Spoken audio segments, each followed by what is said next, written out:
Bismillahirrahmanirrahim. Alhamdulillahirrabbilalamin. Kita sampai di video yang keempat yang menjelaskan macam kalimah yang terakhir, yaitu harof. Penjelasan tentang harof bisa dilihat di halaman keempat. Kemudian teks yang berbahasa Arab silakan untuk diterjemahkan di atasnya per kalimah. Seperti biasa kita akan mulai dari sini.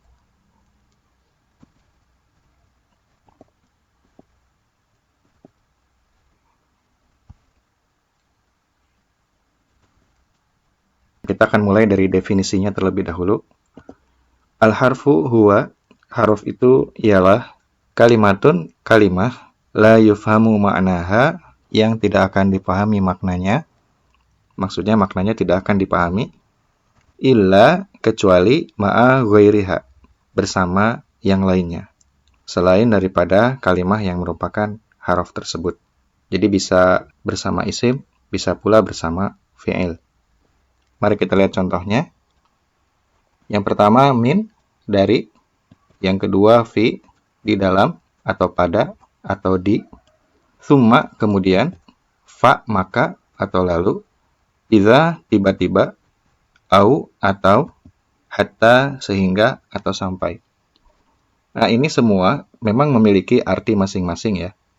Masing-masing dari kalimah di contoh-contoh ini memiliki makna masing-masing. Tetapi, kalau cuma haraf-haraf ini saja, kalau cuma kalimah-kalimah ini saja, tidak ada kelanjutannya, maka akan sulit dipahami, ya. Misalnya, kalau hanya min saja, dari, nah itu tidak akan bisa dipahami. Kenapa? Karena dari itu membutuhkan misalnya isim, ya. Kira-kira dari mana, gitu. Kalau hanya dari saja, tidak akan bisa dipahami apa-apa. Tapi kalau dari Jakarta, nah itu bisa terbayang ya bahwa arahnya itu dari Jakarta. Karena ada isim tersebut kita bisa paham. Kemudian ini juga sama ya. Fi di dalam akan susah dipahami kecuali ada kalimat sesudahnya. Di dalam apa? Misalnya di dalam masjid ya. Nah, di dalam masjid itu baru kita paham, oh, di situ ya. Lokasinya adalah di situ. Dan lain sebagainya ya. Semua ini haraf-haraf ini semuanya tidak akan bisa dipahami kecuali dia bersama yang bergandengan dengannya. Bisa itu isim, bisa juga fi'il. Nanti kita bisa lihat contohnya ya, yang mana yang memang bergandengan dengan isim, yang mana yang bergandengan dengan fi'il. Kemudian, ada sedikit catatan tentang kalimah iza ya. Mungkin di antara kita ada yang pernah mendengar bahwa iza itu artinya kalau atau apabila ya. Nah, tapi kenapa di sini diartikan tiba-tiba ya? Kenapa haraf iza di sini diartikan tiba-tiba? Nah, catatannya adalah kalimah iza itu ada dua macam. Yang pertama, kalimah iza yang bermakna apabila atau ketika itu merupakan isim, ya. Jadi bukan haraf ya. Yakni dia merupakan dzaraf zaman. Yang tentang dzaraf zaman ini akan dibahas nanti di bagian isim-isim mansub atau mansubat al-asma, yaitu bab maf'ul fih, tepatnya di halaman 58 sampai 59 dalam kitab Al-Muyassar fi Ilmin Nahwi Al-Mujallad Al-Awwal. Mungkin bisa dilihat di halaman tersebut secara sekilas. Khususnya di halaman 59 nanti di situ di bagian dzaraf mabni itu terdapat iza. Jadi sekali lagi, iza di sini merupakan isim ya, bukan haraf. Kemudian yang kedua, kalimah iza yang bermakna tiba-tiba, mendadak, atau seketika itu merupakan haraf. Ya. Jadi sekali lagi, iza yang tertulis sebagai salah satu contoh dalam pembahasan tentang haraf ini, yang dimaksud di sini adalah iza yang bermakna tiba-tiba, atau mendadak, atau seketika itu. Mari kita lihat contoh-contoh berikut yang diambil dari Al-Quran. Yang pertama adalah Al-Quran Surat An-Nasr ayat 1. A'udzubillahi minasyaitonirrajim. Bismillahirrahmanirrahim. Idza jaa nasrullahi wal fath.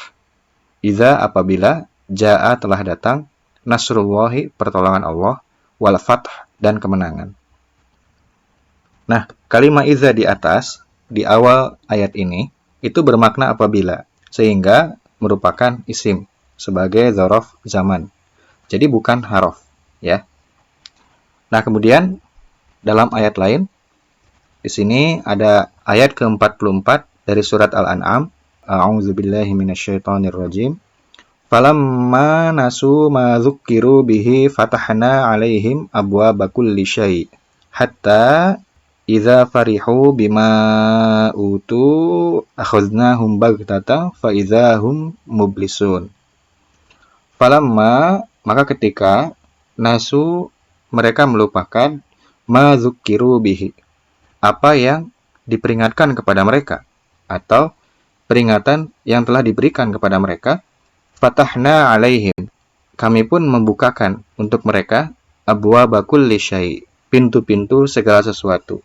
Maksudnya pintu-pintu yang mengarah ke berbagai kesenangan. Hatta, sehingga idza farihu, ketika mereka bergembira. Nah, di sini ada idza ya.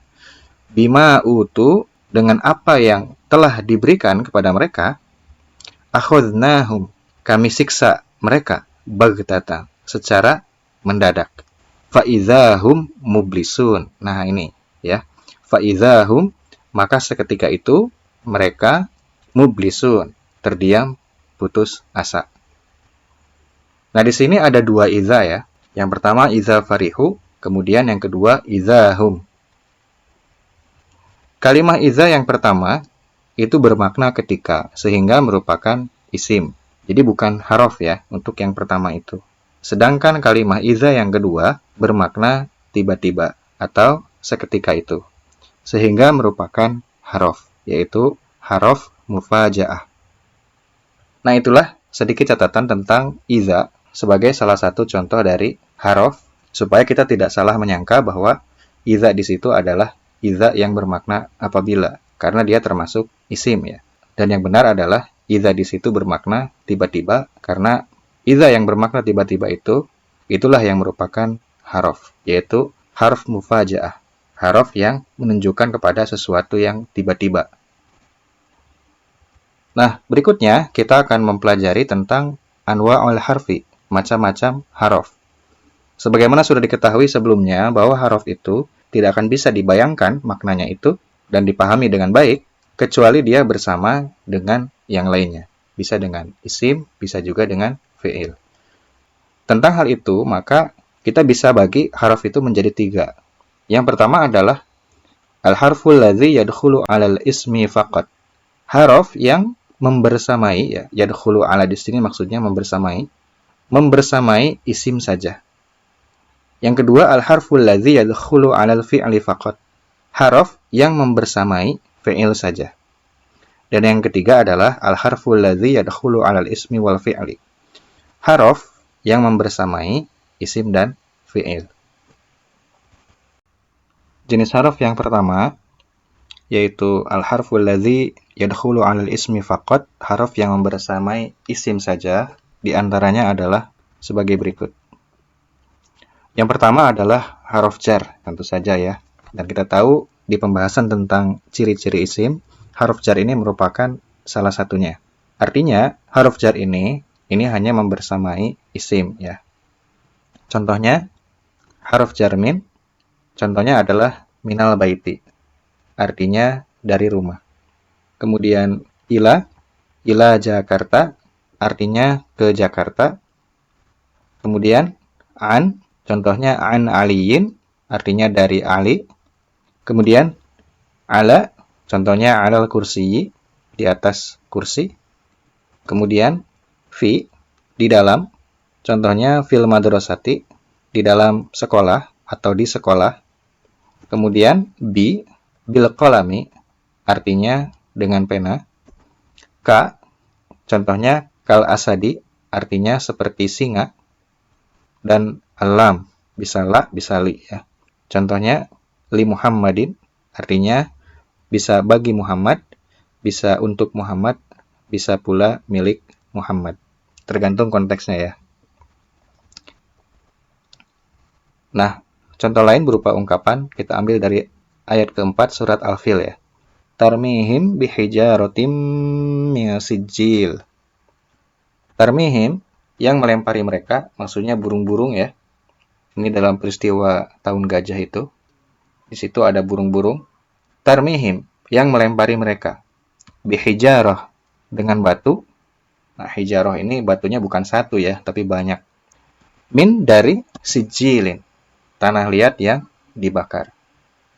Nah, di sini ada contoh huruf jar beserta isim sesudahnya yang dibersamai oleh huruf jar tersebut. Yang pertama adalah bihijaratin. Jadi bi sebagai huruf jarnya, hijarah sebagai isim yang dibersamai oleh huruf jar bi tersebut. Kemudian yang kedua, min sijil. Di sini huruf jarnya min, kemudian isim yang dibersamai oleh huruf jar ini adalah sijil. Nah, itu yang pertama ya. Yang kedua ialah huruf nida ya, yaitu huruf yang digunakan untuk melakukan panggilan ya, atau untuk memanggil, menyapa. Contohnya adalah ya, artinya wahai ya. Kita dalam bahasa Indonesia bisa menggunakan wahai, bisa juga menggunakan hai, bisa juga menggunakan ya. Itu semuanya bisa dikatakan sebagai kata panggilan ya. Nah, contohnya adalah ya Rasulullah. Artinya wahai Rasulullah. Maka kita lihat di sini ya membersamai kalimat Rasulah. Maka Rasulah di sini ini pasti isim ya. Karena kenapa? Karena huruf nida itu hanya membersamai isim saja. Contoh lainnya adalah, nah ini diambil dari surat Maryam ayat 12. Ya Yahya khuzil kitaba biquwwah. Ini potongan ayat 12 dari surat Maryam. Ya Yahya, wahai Yahya, ini salah seorang nabi ya. Khuzil kitaba biquwwah. Khuz di sini artinya ambillah. Maknanya pelajarilah. Al-kitaba, kitab Taurat itu. Biquwwah artinya dengan sungguh-sungguh. Nah, yang akan kita soroti adalah huruf nidanya ya, bukan huruf jar. Karena di sini ada huruf jar juga, bi, yang bersama dengan quwwah.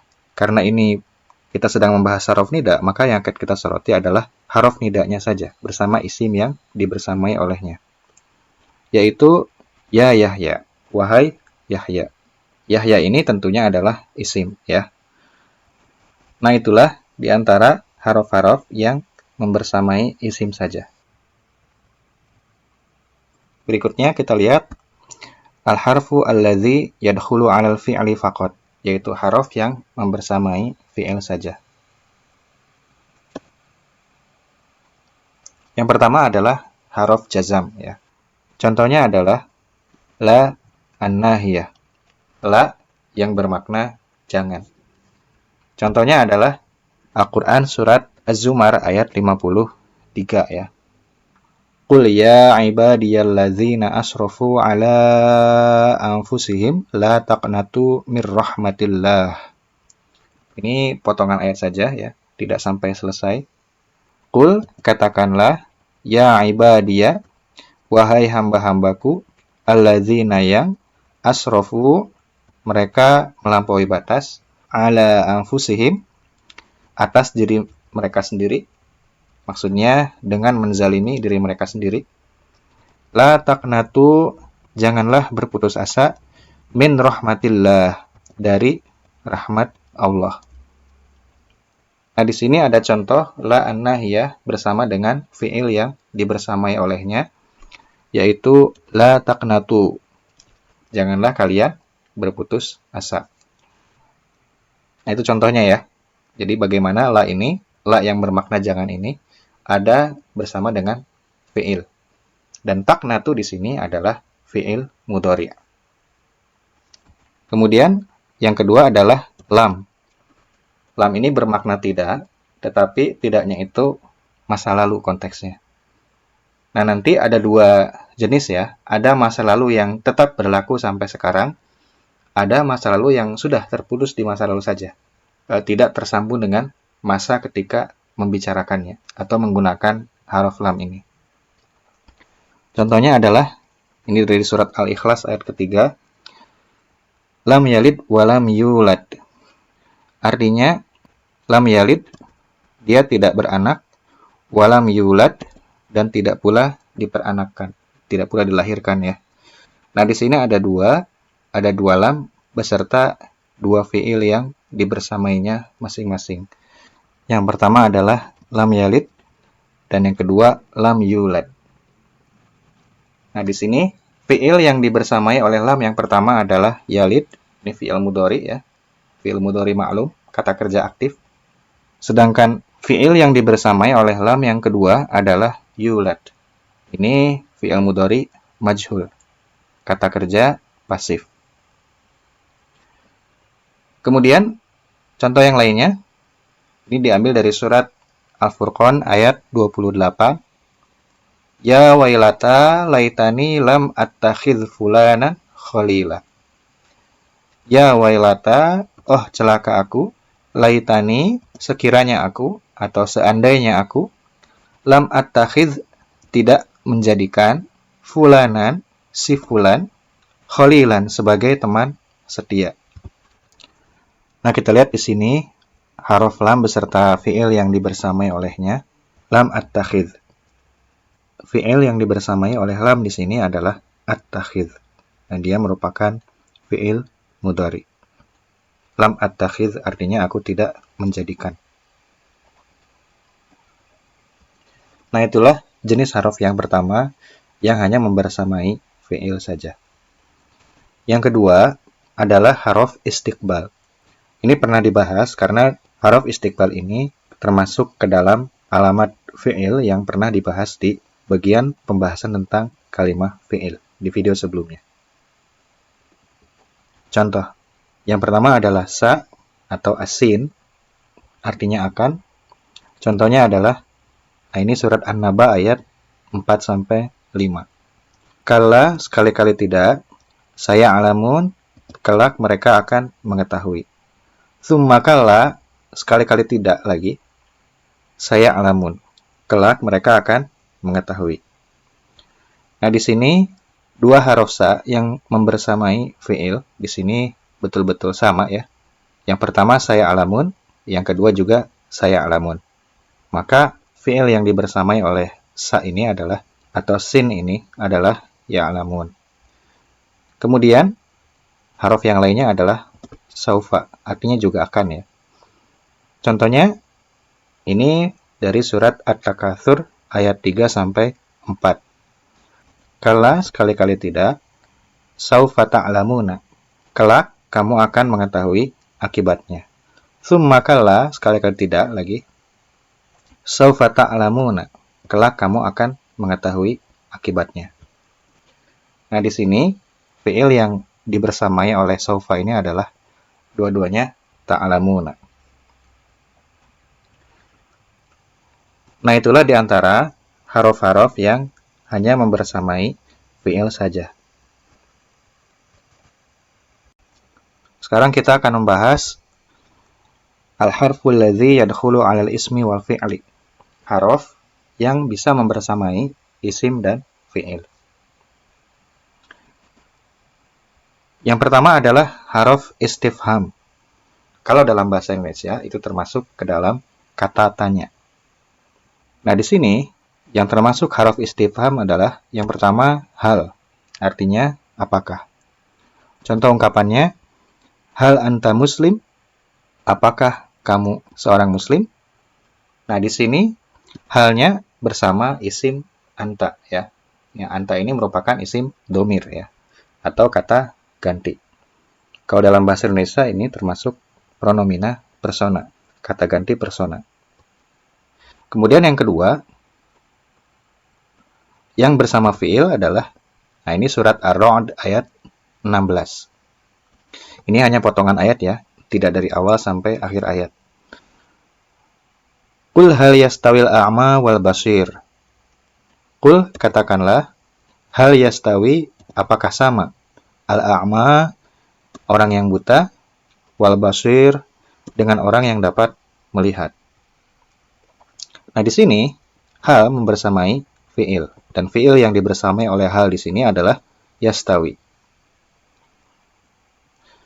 Huruf istifham yang berikutnya adalah a, artinya juga apakah. Contoh ungkapannya adalah yang pertama, ini diambil dari surat Al-Baqarah ayat 140, dan ini hanya potongan ayat saja ya. Qul a'antum a'lamu amillah. Qul, katakanlah, a'antum, apakah kamu, a'lamu, yang lebih mengetahui, amillah, ataukah Allah. Nah, di sini hamzah yang merupakan haruf istifham yang bermakna apakah membersamai isim domir antum. Kemudian contoh ungkapan yang lainnya, ini diambil dari surat Al-Balad ayat ke-7. Ayahsabu allam yarahu ahad. Ayahsabu, apakah ia mengira, allam yarahu ahad.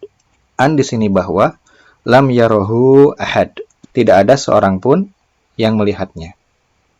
Nah, di sini hamzah yang merupakan haruf istifham yang bermakna apakah bersama dengan fiil yang dibersamai olehnya ialah ayahsabu. Di sini hamzahnya bersama dengan fiil ya.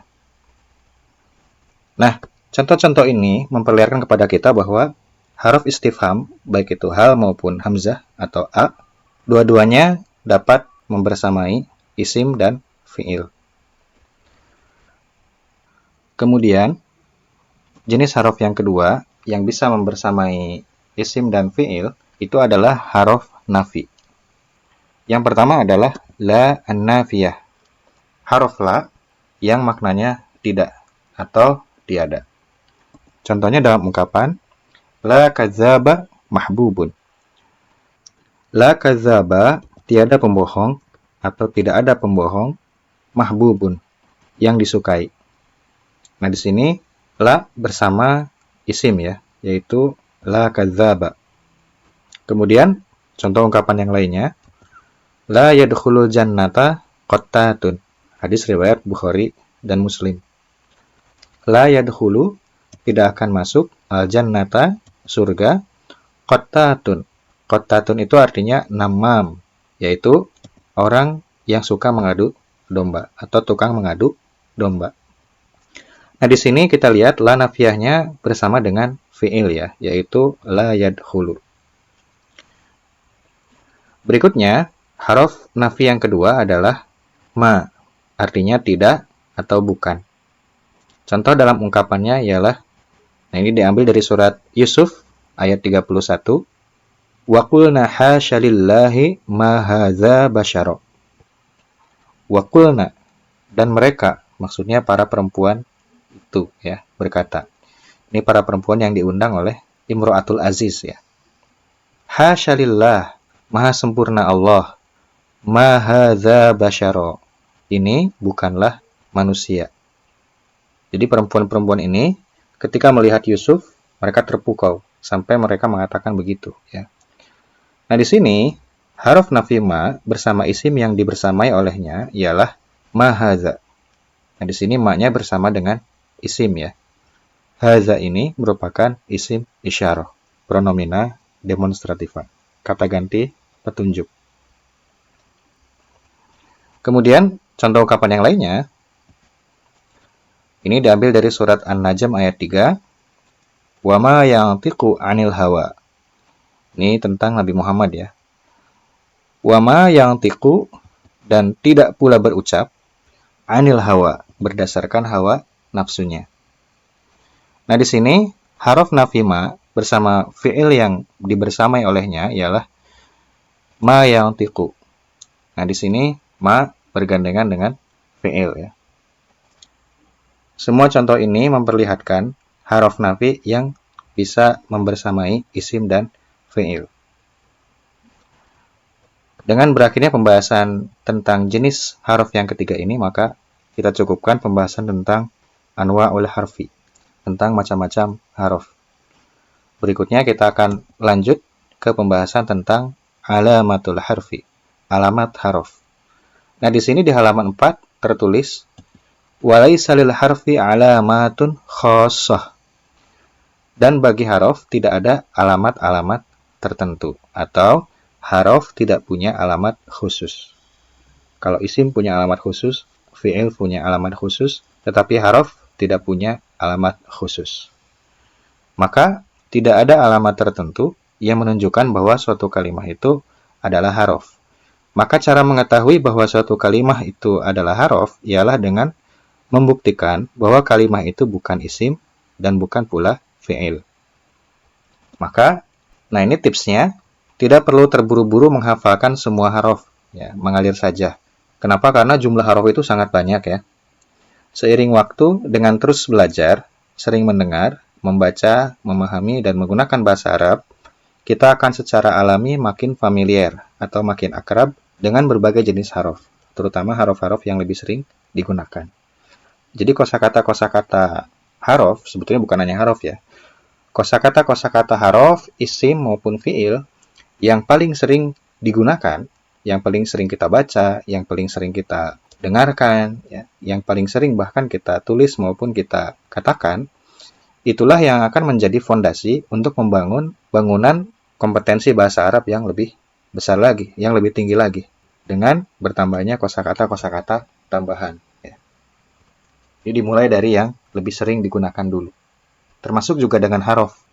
Masing-masing huruf itu dengan huruf yang lainnya, satu sama lain, frekuensi penggunaannya tentu saja tidak sama. Ada huruf yang sepertinya lebih sering kita temukan, ada juga huruf yang hampir kita tidak pernah menemukannya. Nah, dengan berakhirnya pembahasan tentang alamat huruf ini, maka pembahasan tentang jenis kalimah yang ketiga, yaitu huruf, dicukupkan sampai di sini.